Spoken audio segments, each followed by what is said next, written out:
തെന്നിന്ത്യൻ ചലച്ചിത്ര മേഖലയിൽ നിന്ന് നിരവധി സഹായങ്ങളാണ് മുഖ്യമന്ത്രിയുടെ ദുരിതാശ്വാസ നിധിയിലേക്ക് ഉണ്ടാകുന്നത്. ഇത്തരത്തിൽ ലഭിച്ച സഹായങ്ങളിൽ ചിലത് കഴിഞ്ഞ ദിവസങ്ങളിൽ തന്നെ സൂചിപ്പിച്ചിരുന്നു.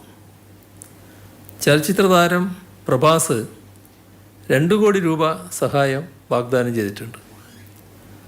ചലച്ചിത്ര താരം ചിരഞ്ജീവിയും മകൻ രാംചരണും ചേർന്ന് 1 കോടി രൂപ സഹായം പ്രഖ്യാപിച്ചിരുന്നു.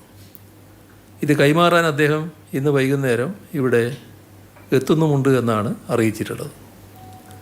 മുൻ മുഖ്യമന്ത്രിയും മുതിർന്ന കോൺഗ്രസ് നേതാവുമായ AK ആൻ്റണി 500,000 രൂപ നൽകിയിട്ടുണ്ട്. ബഹുമാനപ്പെട്ട ഗവർണർ ആരിഫ് മുഹമ്മദ് ഖാൻ 5,00,000 രൂപ നൽകിയിട്ടുണ്ട്. പ്രതിപക്ഷ നേതാവ് VD സതീശൻ 1,00,000 രൂപയും നൽകിയിട്ടുണ്ട്.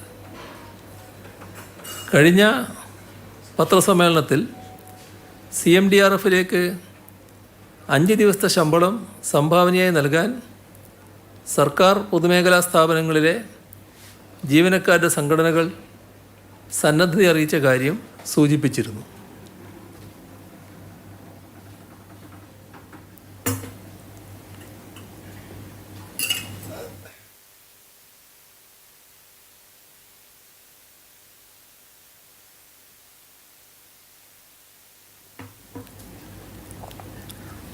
ദുരന്തത്തിൽ നിന്നും വയനാടിനെ കൈപിടിച്ചുയർത്താൻ സന്നദ്ധരായി കേരളമാകെ ഒത്തുചേരുന്നൊരു കാഴ്ചയാണ്, അഭിമാനകരമായൊരു കാഴ്ചയാണ് നമുക്ക് കാണാൻ സാധിക്കുന്നത്. ഈ ഉദ്യമത്തിൽ ഏറ്റവും താല്പര്യത്തോടെയാണ് വയോജനങ്ങളടക്കം പങ്കുചേരുന്നത്. സ്വമേധയാ മുന്നോട്ട് വന്ന് സംഭാവന നൽകിയ പെൻഷൻകാർ അനേകമാണ്. സർവീസിൽ നിന്ന് വിരമിച്ച എല്ലാവരും തങ്ങളാൽ കഴിയുന്ന വിധം സഹായം നൽകണമെന്നാണ് അഭ്യർത്ഥിക്കാനുള്ളത്. ലഭിക്കുന്ന പെൻഷനിൽ നിന്നും ഒരു തുക ദുരന്തത്തിനിരയായവരുടെ പുനരധിവാസത്തിനും ആ നാടിൻ്റെ പുനർനിർമ്മാണത്തിനുമായി മാറ്റിവെക്കണമെന്നുകൂടി അഭ്യർത്ഥിക്കുകയാണ്.